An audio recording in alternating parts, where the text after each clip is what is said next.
একটি গল্প, এক গ্লাস পানি। দাম।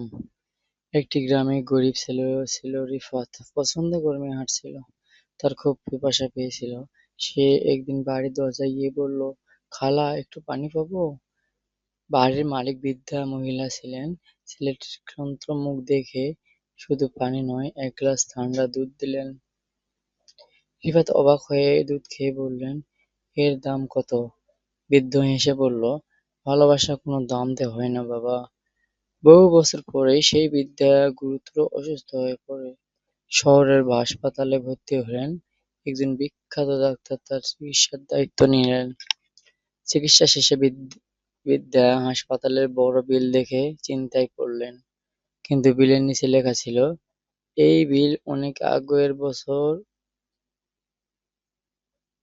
এক গ্লাস দুধের বিনিময়ে পরিশোধ করা হয়েছে। ডাক্তার ছিলেন সেই ছোট্ট রিফাত।